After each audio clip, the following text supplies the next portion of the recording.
moteur pour le pays de Vannes, le nautisme est un enjeu fort de notre territoire.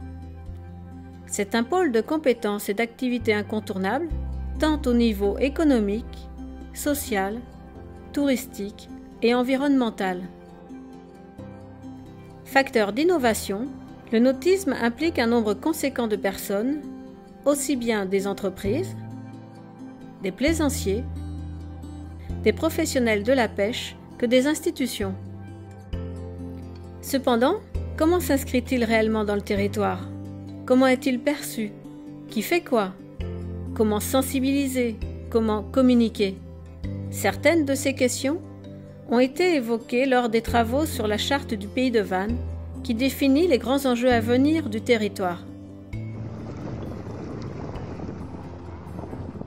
J'habite à Séné depuis une vingtaine d'années. La mer, pour moi, c'est primordial, c'est vital.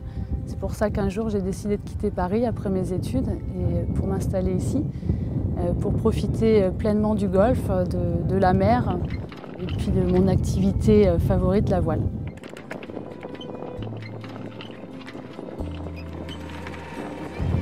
Je pense que les décisions qui devraient être prises sur le pays de Vannes pour développer le nautisme, entre autres, c'est peut-être d'organiser et développer le tourisme, l'écologie, la culture, l'esprit de compétition, les relations humaines, la gastronomie autour du nautisme, en créant des activités de vacances et des séminaires d'entreprise, peut-être sur le golfe. On peut faire évoluer l'image du nautisme en développant ses forces, sport loisirs et améliorer les structures d'accueil, notamment pour les enfants du plus jeune âge. Je m'appelle Olivier Coulon, j'ai 54 ans, je suis maire de Plougoumelaine et vice-président de la communauté d'agglomération du Pays de Vannes depuis 2008, en charge des sports et notamment du nautisme. Alors historiquement, Vannes Agglo avait déjà des partenariats avec les quatre clubs présents sur notre territoire, qui sont la Mouette Synagogue à Séné, le club nautique d'Aradon, Cataschool à l'Armor-Baden et donc le club nautique de Baden.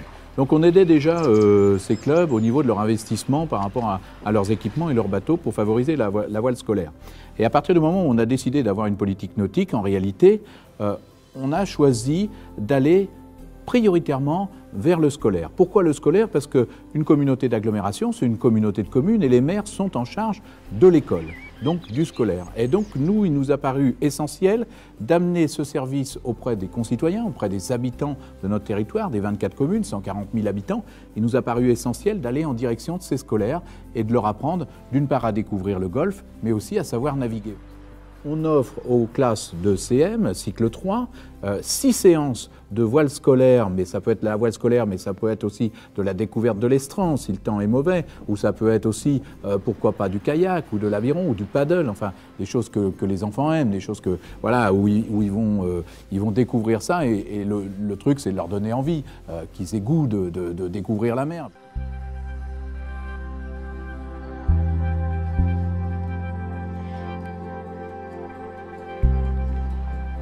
Je m'appelle Pierre-Emmanuel Pavageau et donc je suis le repreneur des ateliers navals de la Couronne depuis 1 an.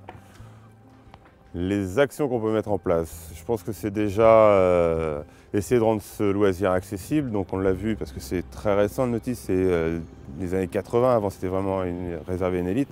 Donc rendre plus accessible en termes de tarifs, faire naviguer son entourage et transmettre sa passion, ça quand même ça peut être quelque chose de génial. Nous on a l'idée ici à la Roche-Bernard de vider les pontons.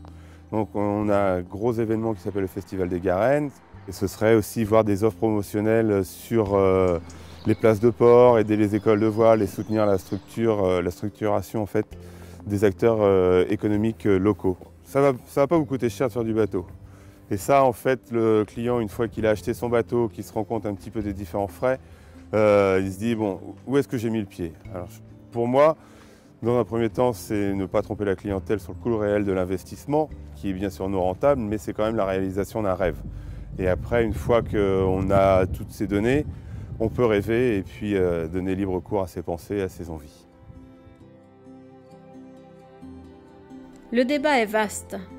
C'est pourquoi le Conseil de développement a voulu aller plus loin et proposer des rencontres sous forme de café-débat à l'ensemble des acteurs de ce secteur. Il s'agit là de favoriser le dialogue et de contribuer aux échanges entre les élus et les habitants et d'inciter ainsi la population à plus de participation citoyenne.